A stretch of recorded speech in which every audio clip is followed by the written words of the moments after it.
very bright color, and it's emissive, so now I've gone beyond that value, and it glows. This is the best way I can describe it. So you've gone into the high dynamic range. And we're going to use that to make the thing glow. So for example, I'm going to have a multiplier. So I'm going to use that little scalar. And I'm just going to drag it out, and I'm going to just tap the, I'm just going to mark the star symbol, and it knows that that's a multiply. So whoop, I've created a multiply. Then I'm going to grab this yellow color that I have, and then I'm going to punch that in there. It's doing its thing. All right, so now the thing that's fun is that color is being multiplied by a value of 0, which now makes it black. And then the emissive color is black, so it goes back to not being emissive. So if we want it to go up in value, we just need to change this value, and it'll start to be yellow and beyond. So the one thing that I'm going to do right before that is I'm going to convert it into a parameter. Remember, like we were playing around with Domino's character, making her pink and red and all those colors? These were parameters, basically variables that have been exposed for you to be able to manipulate, to be able to modify something in some way. So I'm going to convert that, and I'm going to call this value the glow. And I'm going to leave it here for now. I'm going to go save. Now I'm just going to move this out of the way for a second. And that is a material, right? Because we just saved it. But if I right-click it, I can create a material instance. Now it's going to sound confusing at first, but you're going to see the beauty of this. So it's going to call it, automatically it's going to name it mat instance, so I think I'm okay with that. So it's created an instance of it. So like I mentioned before, there's kind of like this concept of hierarchies and objects that are inherit values from its parent. Think of the material, the base material, as a parent. In anything 3D, the concept of parent-child relationships is also is incredibly important because there's always an object that is considered a child of another thing. So, for example, this blueprint right here that we placed in the world, this is a child node according to the world outliner. It's a child node of the world. Like it's if I minimize it. So basically, all I have in here, I have a cube over there in the corner. That is a child node of the world. Also, the trigger thing that we created could be the child of that cube over there, if we wanted to. So when we move the cube, the trigger moves with it. So everything has this kind of like a hierarchy. And what we did is we created a child material. So it inherits everything that the parent had, but it can be slightly different than the parent. So if I double click this now, it will show me that material. And now what you're going to notice is in the parameters, we have like the default parameters, but we also have something called glow that we exposed. So if I overwrite it, now I can actually play with it. See? And that's live.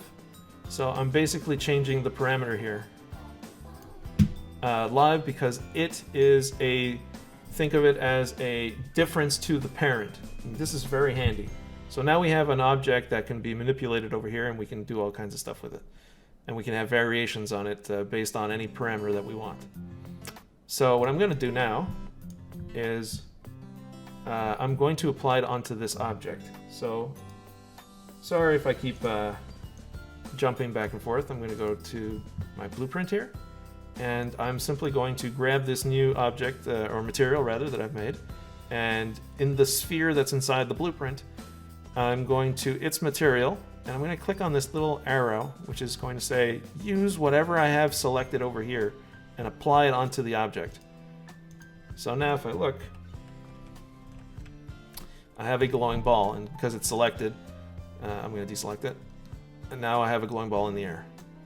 So let's take a look, see what that does when I play the game. One thing that we're going to do is change where we're standing when we start, because it's kind of ridiculous to always have it behind us. So now when I walk into that power-up, it says, hello. So now we're starting to get there. So we have stuff to work with. So what we could do now is, first thing I'm going to do is fix our starting point. All you have to do is move it over and rotate. So if I press play now, boom, I'm in the right place, and I can just walk around, and there we go. We're good. So it'll make things a little, it'll make iterations a little easier. Okay, so another thing that we're going to do, because we're already past the hour, I'm going to make it simple. I'm going to make it so that it glows, and maybe it bobs up and down. Because when we pass through it, we have that function that says hello. We could have easily connected it to some sort of value, like for example, the character's health can go up, and then we just make this thing disappear, and that would be a health sphere that we just walked into. It's really that easy with Unreal. Everything is very there's like it's kind of like, the best way I can describe it is, whenever you remember when you first started going onto the internet, there was like all these ads and stuff that would pop up and it would annoy you, and then later on you don't even see it anymore, and there's all this other stuff that's on screen. Yes, sometimes you use some of those other things that are on screen, but for the most part you only have few areas that really are important to you when you're browsing and such. Well, that's kind of what Unreal's like, or any engine really. There's going to be like an overdose of things, and then eventually your brain will start filtering out stuff and going, okay, I know what that is, but I don't really need to pay attention to it. So when you're looking at all this stuff that's on the screen right now, it might be a little bit rough at first, but just keep at it. Eventually you'll start to get that vision where you start to see only the things that you need, and you know where they are. So it's just a matter of time. So don't give up. Keep trying. So just by watching me here, hopefully that's already starting the process of getting you to be able to say, okay, well, I've got anything I select, like he's got details here. He's got there's a window called details, and it has information about its location, its material. Can I collide with it? And you'll notice that, hey, this stuff is actually organized really decently. And if I wanted to, I could tell it to stop, like this energy ball. I just realized it's casting a shadow. We don't need that. It's just a ball in the air. So just by doing that already, I should notice that the shadow is gone. Here, I'm going to put this a little bit into the screen. And cast shadow. You can see everything's always live. And it kind of sucks here because I have to stream only on one screen, but and it's tough to manage the two, but you get the idea. Everything's always very quick and easy to do, and you see it live for the most part. But the beauty of this system is that everything can be changed live, on the fly, no problem. But when it comes time to create the game, it will simplify everything, so only the things that you wanted to change will change. And that's how we're able to actually make it work on console and such. We basically strip away the ability to do everything that we'd want from the editor and just make it so that the base of it is working. So that's always good to know. Yeah, I'll do more streams, and little by little I'm hoping you'll start to do that automatic filtering where you're going to be like, okay, he's going to go into the detail pane over here to make a change to an object here, and he's not touching anything in the other side very often, so you're not really looking too much here anymore, and it's no longer intimidating to know that there's all this other stuff everywhere.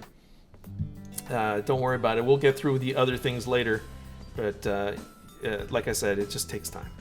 So so for the material that we have, we can actually double click it, and it'll open it up, so you don't always have to go into the exploring it in this window.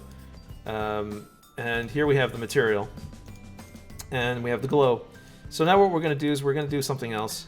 We're going to call in time into our material. It's relatively cheap, and we're just going to do sine. I hope you remember a little bit of trigonometry or something, or your functions. A sine wave is just kind of like a thing that goes like an S. It goes up and down.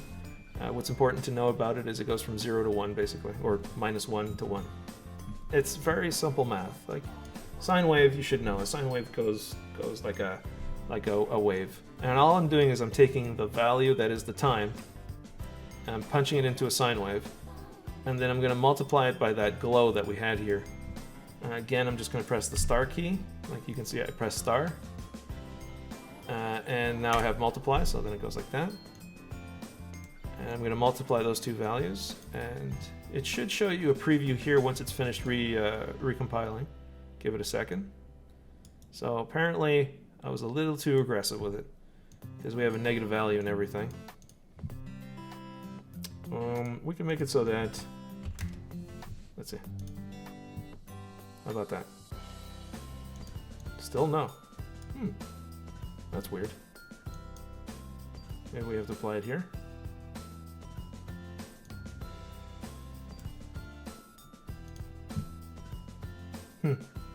Multiplying it, emissive. So we have this glow. Okay, what we can do is, instead of punching it through here, by the way, I just pressed Alt, so to cut the line.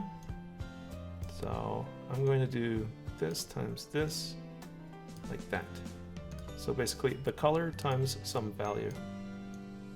And then that goes in here. So, hang on a second. Apply.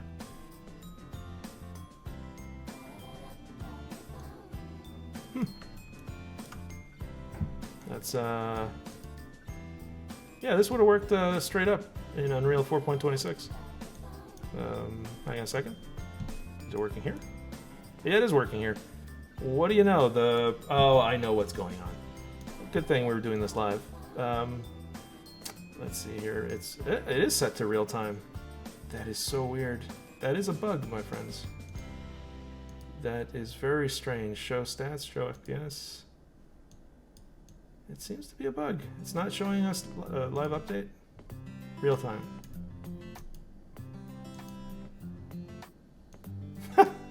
Alright, so seems like there's some other thing that they've maybe there's another button or something that I have to click to make it show real time. It's not doing a live update because that's working. I think I know what it is. I'm such a dummy. The value for the glow was set to some high number. I have to in the parent one, it's always set to 0. So like let's say if we set to 10, here we go. It's me being a dum-dum. Sorry, but you know what? This is good. It's good to see what was going on.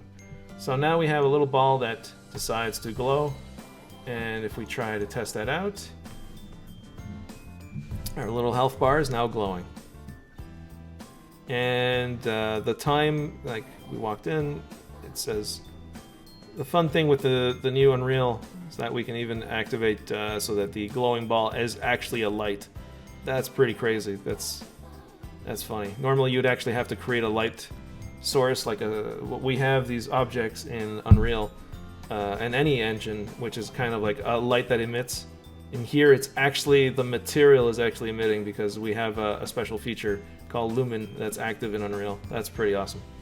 So normally that wouldn't light up that nicely, but you might see it in the reflection if the object's highly metallic and has little to no roughness. All right, so that's cool. Now what we can do is we can have some more fun with this. We can go back to our blueprint. So in the blueprint, we have this object. So this object is just kind of glowing and it's just up in the air, but we know that it takes about, if I go back to the material, it takes about 2 seconds to glow on and off. So it's got a 2-second period. So a 2-second period, and then it's converted into a sine wave. So it goes up and down in a sine wave in 2 seconds. So we're gonna use that, go back to the trigger. And now what we're gonna do is we're gonna have this ball update its position so that it's, if I select it, its height, we put it before at 100, so 1 meter high. I'm gonna go into the event graph. And this is the event that happens when we begin to play. And what we're going to do is we're going to have something called a timeline that's going to kick in. This is called bounce. We don't need to do animation any other way for this little object. There's nothing much to it. And in this bounce, I am going to double click it. And now I can create a These are the different kinds of things that I can play with. I've got constants, I've got vectors, I've got floats. So let's go with floats. Floats are values with decimals, basically. A single value with decimals. And this is a graph. And in the graph, I'm simply going to add a key. And at time 0, it's going to be 100, because we want it at 100 height. And I'm just going to zoom out a little. Oh, it's got a way to go. Okay.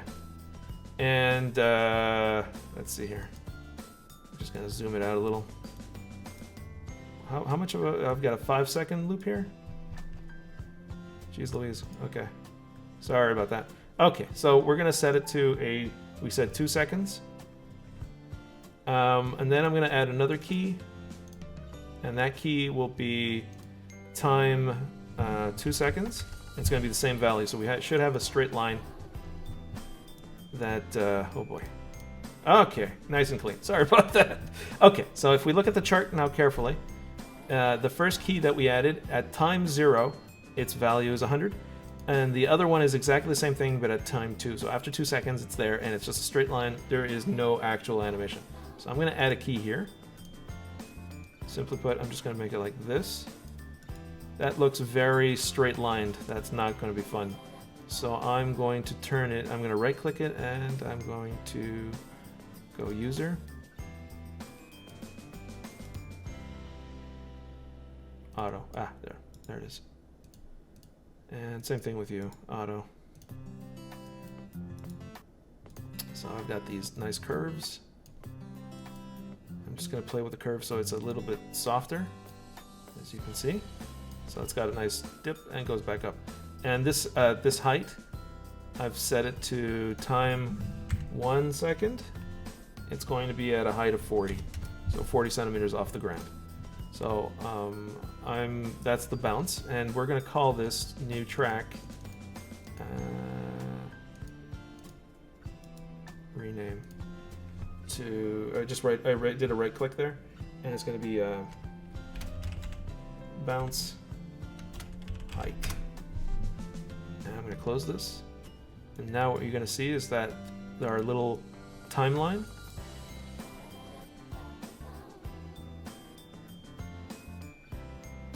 Okay, so I'm going to try to take a step back a little bit and try to see if I can approach this in a way that it'll be a little easier to understand. Because I know it can be overwhelming. There's a lot of stuff that I'm clicking on. So the event graph is kind of like, basically, this is the, first we're talking about the trigger thing, the object. If I click on the viewport, it's the trigger box that we put before, and we have a little sphere and it's glowing. And the event graph is basically the brains of this blueprint, and it can do things at specific times. So I went into the begin play, meaning when we start the map, it will go and fire off this one-time deal where it's going to create an animation and it's going to repeat it. And all I'm going to do is I'm going to take the sphere, I'm going to drag that over here, and I'm going to do set location, and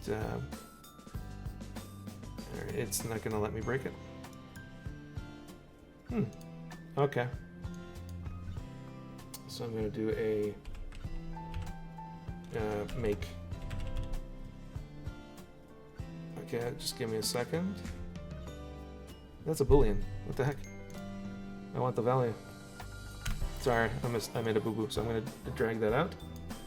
I'm going to go set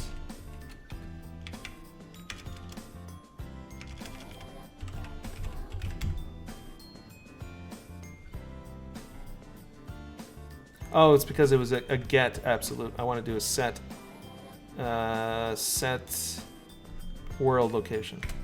There we go. That's much better. And basically what I'm saying is here's the sphere, and I'm making reference to the sphere that we have in our world, or in our blueprint. And I'm telling it to update basically the height. And here's the new height that I'm going to split. into X, Y, Z values. Okay, hopefully I'm going to go through that very carefully now. So basically what I'm saying is when the game starts, it will fire off this one event, which will then set off an animation that will loop if we told it to loop. So I'm just going to double click here to make sure that it is looping. So we have this animation and we didn't set it to loop. So we're going to set it to loop here. And it's going to punch out a value. Yeah, it's going to punch out a value for its height. And we're going to simply say, we want to play this animation and we just want to update that value constantly for this object. So now if I press play, oh, it went through the ground by the looks of it. It's probably under the ground hanging. If I press F1, we can see the wireframe because it set it into the world coordinate. So I made a boo-boo with where it ended up because it's the world location. But if I want to, I'll just go set local offset now. It is. It's kind of like it absolutely is like that. Location. I want to make sure it's set relative location. So I'm deleting this, bringing this up. So here's the thing. Whenever you have some object, like for example in this case, I dragged this out and I said I'm making reference to the sphere. And now if I click and pull that out, it will give me everything that I can possibly do with that sphere here. And I'm just saying I need to do a set and I need to do a location. My typing sometimes. So set relative location, and it created this, and I'm going to want to update that. I'm going to take this is called a vector. It's 3 values, X, Y, and Z. A lot of things can be X, Y, and Z. So in this case, I don't really need to update the 0 position for both the X and the Y components. So I'm going to just right click this and split it up so that I can leave X and Y alone and only update the Z. Press play. You see that when I clicked on it, it had like a little, like you were saying, it does look like robotics or wires, like in a circuitry. So it fired off once and then it stopped. And then this object, because it's an object that will keep going, and it's a very low cost animation, it's going to be updating the position of that object from here on in an efficient way. So if I go back to my window, we have basically a bouncing ball. And now if I step into it, it still says hello, and we could do other things that are related to the end, like to our game logic. Also, this object, instead of being a solid object, we could have made it so that it's just a glowing object, and you'd only see it when it glows. We can also make it so that when you pass through it, it would say hello and then disappear, and you would never see it again. We could do that, actually. So if I do something like this, down here we have the thing where it says hello. So we could do something like, hey, Mr. Sphere, I want to set visibility. Oh. And its new visibility is going to be off. So now if I do this, it's basically going to disappear. That Radio Geek is now following. Hello, Radio Geek. Welcome to probably the end of the stream. Here we go. So here we have our little our power-up ball, and now if I walk into it, it's gone. It's been used. However, you'll notice that it still says hello. Well, it's not saying hello anymore. But so yeah, so it's disappeared. But it should have still been activating because the trigger box is still there, and I'm still passing through it. So. So that's actually something I'd have to debug and figure out why it's doing it, but more or less it's doing what we wanted it to do, which is we have a power-up of some type, and as I pass through it, it activates, it says hello, and it's gone. Okay, so now it's working again. And then it's gone. Okay. Anyways, that would be something I'd have to debug. Sassed Scorpio is now following. So what we've done is we've created a new scene or a new project, which is Unreal terminology for a new game. And we've created an object that allows us to just walk into it and have some sort of event or something that happened. And we could have game logic that goes behind it. Maybe our health goes up. Maybe it gives us a boost of some type based on what we're doing. The character, we didn't make it. It was Unreal that made it. And we could then also... Oh, hello, Sessa. Awesome. Welcome to the end of the stream.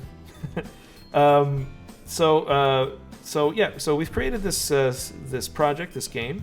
And then we added into this test map that Unreal gave us an actual object that we can interact with. And we've created our first blueprint with the material, with the glow, and it bounces up and down in space when we play the game.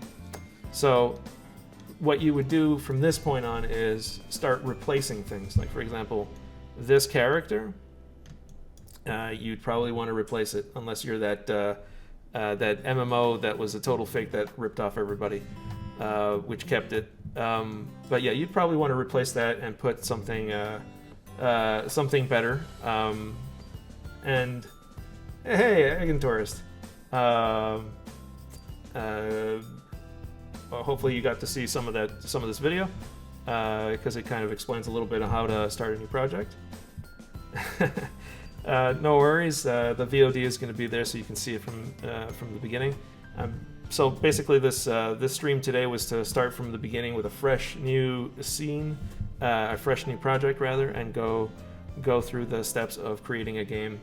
And yeah, so in the future, consider replacing every asset that you would have here, little by little. The next stream, I'm probably going to start talking about how you do that. How would you create a new asset and replace the one that's here without actually breaking what Unreal already has. Hey, no problem, Orcosaurus. Awesome. Hopefully, I'm going to do this in a way that you can follow along on your own time, and hopefully, it might be able to help you set up a game of your own, little by little, and demystify a little bit what it is to make a video game. I know there's a lot in here that can be very intimidating for sure. There's a lot of stuff, but like I mentioned before, it's kind of like when you saw the internet for the first time, you were looking at the ads, you were looking at everything, and then little by little you started filtering it out and you started focusing on the things that were important to you. And that happened over time. You don't think about it anymore today. There's lots of the screen that you don't even look at anymore. So that is something that happens with time and with practice. And that's all you have to do, is just keep at it, keep trying. So try starting a fresh new game with Unreal. Pick one that's closest to the game that you're trying to make. And I will be doing VODs and just these streams to be able to show you how to replace assets as you go, so that you end up with something that's actually yours in the end, even though you did start with a few things that weren't. And that's okay. That's what Unreal wants you to do anyways. It gives you free assets to build stuff and get you a good start. You want me to show Chibi again? Sure, no problem. We have here, with the pink tint on her armor, this is what would happen if we were playing around with materials and such. Let's see. Oh, hang on a second. Here's the material that we were playing with. And we had this color. So I was just showing how parameters on a material can do all kinds of fun things. So here we have like the salmon colored armor. Yeah, and there's all kinds of other things that you can play around with. You can make it bumpier and so on. And to do the chibi version of her, it doesn't take very long to do a quick test in Unreal. And once you're done, then you go and say, okay, now that I've done a couple of quick tests and I like the proportions and such, we're going to make changes to the original source material so that it's always this size. And this character, for example, could be like the base character for the character customization that we're going to have for Space Chucks. So then you can change what kind of fur, what color she has, the length of her ears, the size of her eyes and eyelashes. We can have a lot of fun with like what kind of nose she has, and a lot of facial features too that we could play around with. And then those values will be stored locally, and then when you go to another person's cafe, they have their own values stored locally. So anyways, all of that stuff, hopefully I'll be able to show a little bit of what we're doing for Space Chucks as I'm going through like these other streams, which is about showing you step by step how to go from a default facial changes. Sure, I could. I think here we can. Actually, yeah. Because this is technically an animation, I will go directly into a track here. So for example, curves, add curve. Which one do we want? The smile, the wide, the woo. I know which one we want. We want the woo, don't we? The wee woo thing.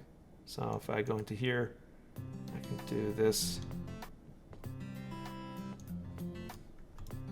Wait a second. Say she's doing the wee woo wee woo wee woo. And from the side, it actually looks pretty silly. so you can have fun with all kinds of expressions. Whatever you put in there. The Tiffy smile? Sure, let me see here. I'm going to remove this one. And I'm going to add just the smile. Double click it, open it up, middle click to add a key. Move it up. So that's this animation is her landing. It's her land animation that I took because it's got a good stand at the end. And for the smile, I'm gonna lower that value. There you go. That's I even think I had a specific smile as well. So for example, I can remove this and add her signature star smile. So here we go. So with her it's because you have to put the rest of the animation, but yeah, there you go. So she's got her teeth there. And you can play around with the eyes as well. The eyes are controlled through a shader, so all you'd have to do is change the shader and you'd be able to make her pupils dilate. Yeah, so hopefully I'll be able to juggle showing some of the latest stuff from Space Chucks and then also showing like a step-by-step how to make your own game type of thing as much as possible. So it helps you possibly create your own game. So I think we'll continue with that Unreal project here, and little by little we'll turn this into Space Chucks, and I'll show you how to add sound clips and so on, and create assets and bring them in. So I think the next video would be learning how to grab a default asset like this one and turn it into something else, like let's say Domino, or one of these new cat characters that we're creating for the Space Chucks, specifically like the chibi head. So yeah, so that's it in a nutshell for today.